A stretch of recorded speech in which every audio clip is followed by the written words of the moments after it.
Yo guys, what's going on? It's your boy Kingster7 here, back with another video. Before we get into this video, I just want to remind you out there, the kings and queens, and I hope you all having a very blessed day. And I'm back with another mock draft. This might be my fourth one of the year, and things certainly have been getting spicy this offseason.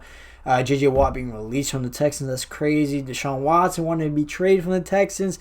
The Stafford Golf trade obviously going down, and I'm pretty sure there's going to be a lot more moves to go on. And we also haven't even gotten to free agency yet, which a lot of marquee players will be switching places and locations. But nonetheless, before I do start this mock draft, I do want to emphasize that if you do disagree with any of my opinions, make sure to comment it down below. This usually is one of my most controversial videos. I do get a lot of dislikes and some hate comments, but that's all good. We just gotta have a nice debate in the comments. You guys could educate me on what picks I got wrong or what picks that you think should be changed and stuff like that. So feel free to comment down below anything that you believe. So on the Pro Football Focus site, it actually does give us an overall grade, and it gives us a grade for each individual pick. I think last time I got an A- from Pro Football Focus as the overall draft, but there definitely was a lot of picks that I did get wrong, and some people in the comments obviously let me know, which I do appreciate that. But the first overall pick, I'm pretty sure this is unanimous that it's going to be Trevor Lawrence going number one. And after the video surfaced the other day at his workout, he was throwing some dots here. He does look exactly like the generational talent that people are expecting. And he's going to go number one overall to the Jacksonville Jaguars with head coach Urban Meyer there taking over. Really interested to see how he does in his first season. Now second, the Jets. This is where a lot of things tend to spice up, and a lot of people have a lot of different opinions and viewpoints on what the Jets should do, including trading back, drafting one or two quarterbacks, Wilson or Fields, or taking offensive tackle Penei Sewell, or maybe they might even surprise and take a wide receiver, but I don't necessarily see that happening. If I do have to predict, I think I'm going to go Zach Wilson, the number 2 overall ranked prospect. Sam Darnold, although he hasn't really had the greatest of weapons, I guess, he has had injuries. He had, what's that called again? Oh, he had mono. That's what I was trying to think of. He did have that. But yeah, I think they move on from Sam Darnold. What do you have, 3 years to show what he has? And he has shown some capability, but it's just the overall inconsistency with him. I think, especially like accuracy. Like I think I watched literally a 5-minute long video on Twitter of all his missed throws, and he's just not the guy. And I think Zach Wilson moving forward could potentially be the guy. And the worst case scenario is that they both compete at a high level, and it gets Sam Darnold to an even better level, gets him more mentally prepared and stuff like that. But overall, I think Zach Wilson is going to be a really good quarterback in the league. I think he's definitely the second best quarterback in this class. Number 3 overall, we have the Miami Dolphins, which should be the Texans pick, but unfortunately, it's not for them. The Dolphins.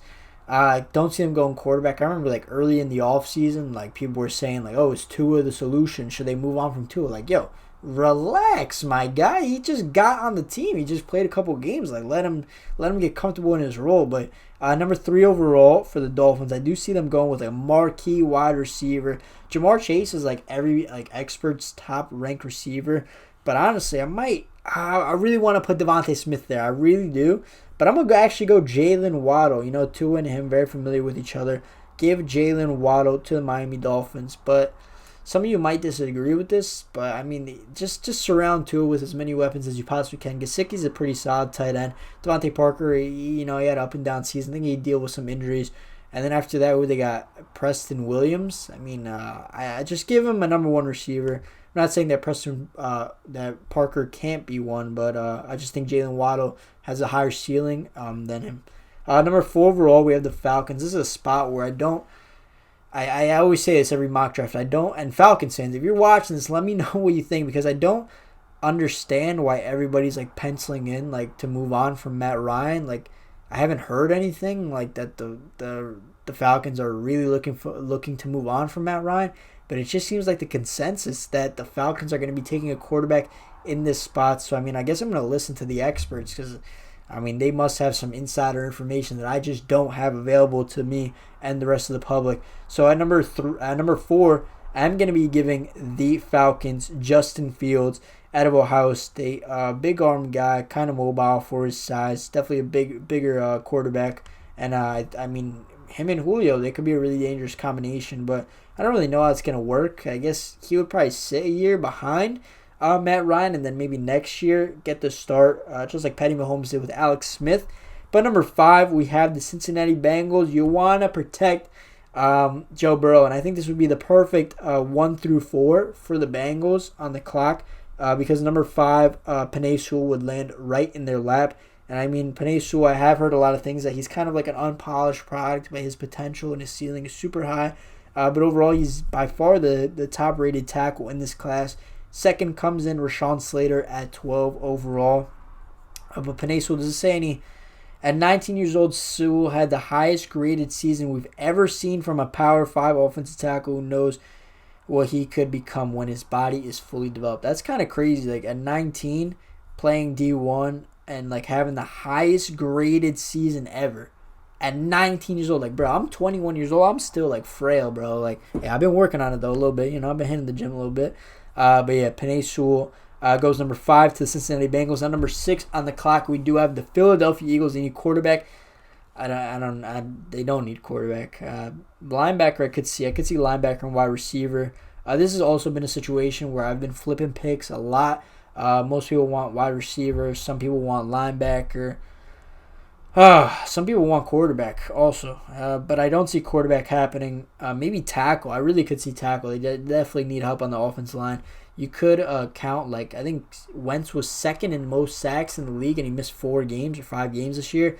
That definitely could be pinned on the offensive line. I know the offensive line was banged up for most of the season, and also just Carson Wentz trying to hold on to the ball too much, trying to create too many heroics. But number 6, I'm going to give him Jamar Chase. I know he didn't play this past season, opted out, but his tape from his previous year is just absolutely ridiculous. There's a reason why he's the number 1 rated receiver so far in this class. His size, speed, separation, jump in traffic, catch in traffic ability is just second to none. Now number 7, I think I had the Lions take quarterback here, but I think that was wrong. I just don't think that was the right move for them. I think they'll give at least Jared Goff some type of opportunity to succeed. I really, really could see them going wide receiver, Devontae Smith for sure. They do have 2 free agents, Marvin Jones and Kenny Galladay, and then after that, who's their wide receiver? They got TJ Hawkinson at tight end. I really can't even, like, Marvin Hall, I'm pretty sure that's another one of their receivers. But it all depends, really. Like, the Lions pick, it does depend on free agency, whether they re-sign Marvin Jones or Kenny Galladay, or both of them, But I think they might re-sign Jones, and I just don't. Maybe I think I could see them taking wide receiver later in this draft class potentially, and I just see them going edge or linebacker. Oh, this is tough. This is actually tough. I'm not sure. I'm not sure. I'm going to give him Micah Parsons. I'm giving him the top-rated linebacker in the class. It says their 2 needs are edge and linebacker, so I'm going to just give it to them. If I didn't give them Micah, I would definitely give them my man, Devontae Smith, who's still on the board. Now we move on to the Panthers, who also need edge and linebacker, but I'm going to be giving them the man, Trey Lance. I do think Trey Lance eventually will be the second-best quarterback in this class when it's all said and done. You guys call me crazy. Say what you want. And we all know Teddy Bridgewater is not the man of the future. I think he had a pretty mediocre season. I don't think Panthers fans are too overwhelmed and happy with his performance. So they definitely wouldn't mind seeing Trey Lance go in this position. Number 9 now, the Denver Broncos. They also need QB and corner. Now with the QBs off the clock, is there really a big separation between Mac Jones and Drew Lock? Some would say there is. I know Mac Jones probably had one of the most underrated seasons for a quarterback. But I just don't see the Broncos taking QB in this situation. They also previously, earlier in the offseason, stated they want to bring in a veteran to compete against Drew Lock in training camp for the starting quarterback position. I could see them going corner. If corner is their other need, who are their corners? I literally can't even think off the top of my mind. Chris Harris Jr., he's still there, right? But they're going to take the stud. It's tough between Caleb Farley and Patrick Surtain. I'm gonna give him Caleb Farley for now. Number 10 on the clock, the Cowboys, the team that always is graded as one of the most talented every single year. Cowboys fans must be tired of hearing that word talent, and Jerry Jones hyped them up every single preseason. But They need interior defensive lineman, corner, and safety. And I'm going to have them. I'm pretty sure I've had them take this player every single mock draft, if I'm not mistaken. I'm going to have them take him here again. It is Patrick Surtain out of Alabama. Now we got my favorite team, the Giants. Their needs are guard. I guess that's assuming we release Kevin Zeitler. But we also have, we could play Shane Lemieux there. We have Will Hernandez. We might move over Gates to a guard position. I don't know why they say we need guard. But yeah, I think we go quarterback. I really do think we go quarterback. I can't really see any other. I mean, why am I saying quarterback? I mean wide receiver. If Surtain or Farley were still on the board, I could actually see us going corner. But other than that, I think it's either edge with Kwity Paye or Devontae Smith. I think it's just gonna come down to if we address the wide receiver position in free agency. But I mean, like, I feel like our wide receiver core is not. It's not that it's bad. It's just very often healthy all together on the field at the same time. If you know what I mean, like Golden Tate, Shep, and Slayton. Yeah, it's not. It's probably one of the worst receiving groups, but there's potential there. I think Shep is a really good slot receiver. Slayton shown that he has the ability to get open downfield, but Devontae Smith, I kind of talked myself out of them taking Devontae Smith, but I still think you take Devontae Smith, the guy that everybody's overlooking because his measurements, his weight, and stuff like that. They say he might be like 170, 175 soaking wet, but I do see them going Devontae Smith. Now the San Francisco 49ers on the clock at 12. They need QB, wide receiver, and corner. I don't really see the wide receiver need. You got Deebo Samuel, and you drafted Brandon Ayuk last year, so I don't see the wide receiver need. Corner, you have was it Vreeland? I know they had like a good corner play this year, and Richard Sherman. I think he's maybe a free agent. I'm not 100% sure. Probably should educate myself on that. And they need a quarterback. I don't see them taking Mac Jones' situation. They are in the Deshaun Watson sweepstakes as we are currently talking right now. Other than that, Kwity Paye, Deshaun Slater. I feel like this is a pick that I get wrong often. Like, I feel like I get graded like really badly. This is tough. Like, I don't see them needing tackle. Do we give him tackle? I mean, Rashawn Slater's still here. Let's give him tackle. Let's give him Rashawn Slater. Let me know what you guys think about that 49ers fans. Let me know what you think about that, because I'm not even sure about that one. But here we go with the Chargers. I think this is a perfect landing spot for Kwity Paye and Joey Bosa. They're gonna go crazy together. If that's the pairing right there, and that all depends on if they're gonna re-sign Melvin Ingram in the offseason. Now we have the Minnesota Vikings. They need guard, interior defensive lineman, and edge. Who's the top-rated guard in this draft? We had to scroll for a little while here. Guard Wyatt Davis at number 34. Kyle Pitts is still here, but I think we all know who Kyle Pitts is going to. But let's have him taking Christian Barmore. If that's one of their biggest needs, pretty sure that'll get graded pretty high. I did see Christian Barmore dropping in like someone's mock draft to the Giants in the second round, which I just found absolutely insane. Don't think that'll ever happen. But here we have the Patriots taking Kyle Pitts, but they also don't have a quarterback. I don't see them taking Mac Jones, though. What other quarterbacks are there after Mac Jones? Kyle Trask. Kyle Trask at some point was ranked higher than Mac Jones, if I'm not mistaken. I think I could see him going like early second round or maybe first round. If like there's going to be a lot of quarterbacks taken, he could definitely go first round. But Kyle Pitts goes to the New England Patriots, kind of a match made in heaven. Basically everybody's mock draft. Oh my gosh, I just messed up. Bro, who is this? I just messed up, boys. Alright. I don't know what to do about this. I did not mean for the Cardinals to draft Jalen Phillips, edge, out of Miami. That was a mistake. I don't even know what to do now, but okay, this is what I'm gonna do. I'm gonna tell you who they're gonna draft, and then I just won't have that player be drafted by any other teams. Okay, that's what we're gonna do. So they need wide receiver, tight end, interior defensive lineman. I can see them going corner. I really can see them going corner. All right, I'm gonna give them J.C. Horn. All right, so guys, in your mind, Cardinals fans, they're taking J.C. Horn. So J.C. Horn will not be selected for the first round. So now we have the Raiders on the clock. I'm giving them edge. I'm giving them Who do I give him though? Gregory Rousseau is still here, and Jason Owe. I'm gonna give him Gregory Rousseau. I don't know why. Just I literally have no reasoning behind it, if I'm being honest. But the Dolphins, with their second pick in the first round, tackle, guard, and 2 defensive linemen. So they don't need a linebacker anymore. It seems like tackle, bang, perfect. Christian Darrisaw. So I have seen this guy go very high in some mock drafts, like top 10. So that's a really, really, really good pick. So the Dolphins, with their 2 picks, they get Jalen Waddle and Christian Darrisaw. That seems like some very, very good business from them. Now we have the Washington football team on the clock, and they're going to be taking the man, Mac Jones. They just gave that guy that played the most competitive playoff game for Tom Brady this season, Heinke, I forgot his name, but they just signed him to a 2-year deal, if I'm not mistaken. So maybe he could compete for the starting spot alongside Mac Jones. Now we have the Chicago Bears. Bears fans, you might be, I don't know how you're going to feel about this. I really don't. Actually, is there another high-rated tackle out here? All right, we're gonna give you. I know it would look good for the title, like 5, 6 QBs, 7 QBs taken in the first round, but we're gonna have him taking Tevin Jenkins, the top-rated tackle, left on the board.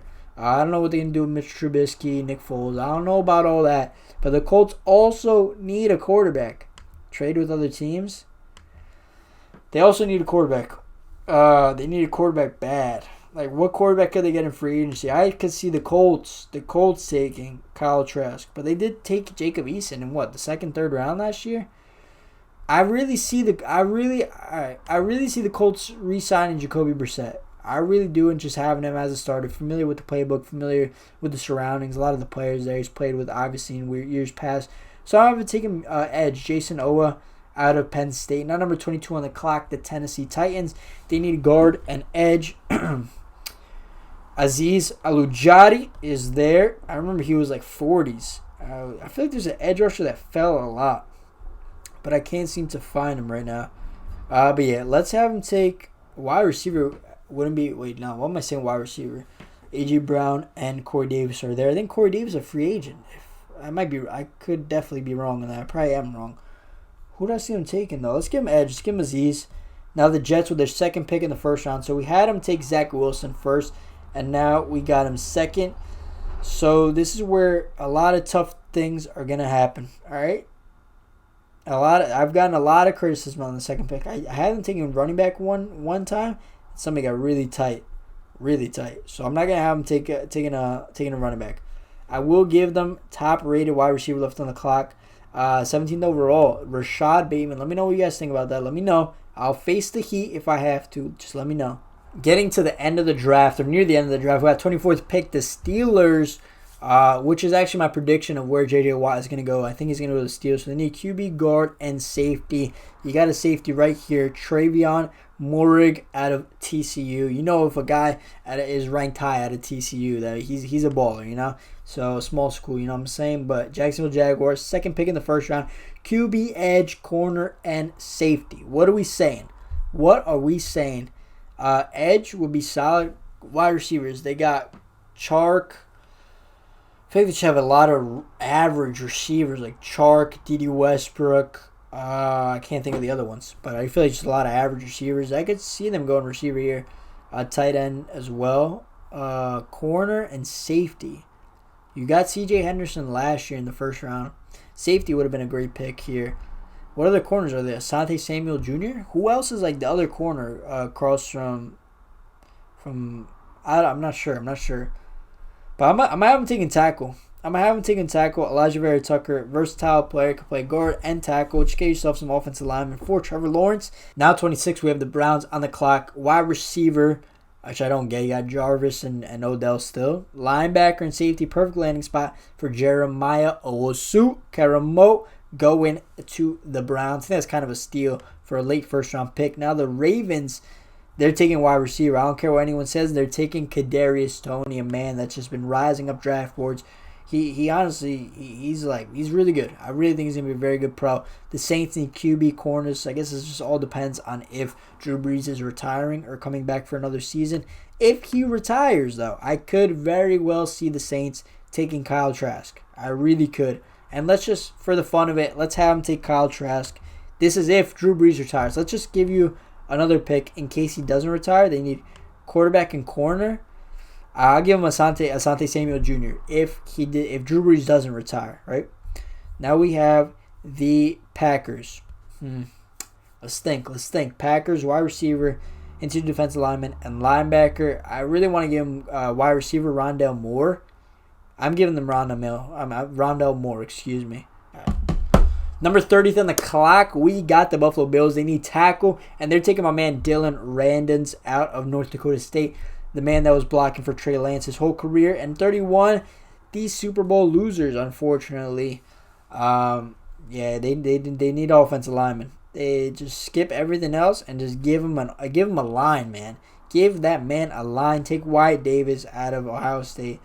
Very unfortunate for what happened between the Chiefs and Buccaneers. If you are a Chiefs fan, if you're a Bucs fan, you are happy over the moon. And the Bucs, can't believe Nick Bolton. I feel like I messed this up. He's definitely not sticking around for the second round. But why are they QB? Like what are you talking about, Pro Football Focus? What do you mean QB is the top need? I can see him need like corner and safety help. Honestly, I have him taking Asante Samuel Jr. I really do, and that's gonna end the first round. Let's see what kind of grades we got. So all A pluses. Jalen Waddle was a B. Penei Sewell B minus. You crazy, Pro Football Focus? This is a B minus. Penei Sewell to the Bengals? Nah, that's bad cap. Parsons B plus. Caleb Farley's a C minus for the Broncos. I don't think I was very comfortable with that pick either. D plus for Rashawn Slater to the Niners. C for Kwity Paye. C for Christian Barmore. Are you crazy? C plus for Gregory Rousseau. C minus for Tevin Jenkins. D plus for Aziz. C for Travion. And a C for Wyatt Davis. Even though you just got blown up on the line, bro, against the Bucs. But overall grade again an A minus. I think I do disagree with some of these grades here. But as always, guys, if you did somehow stick it to the end, I really, really do greatly appreciate it. And make sure to comment down below any different thoughts and opinions that you have for me. And I know I always be saying this, but I gotta release a mock draft with some trades, so that will be coming soon. And if you guys did overall enjoy the episode, make sure to drop a like, comment, and subscribe. It's been your boy, Gangster7, and I'm out. Peace.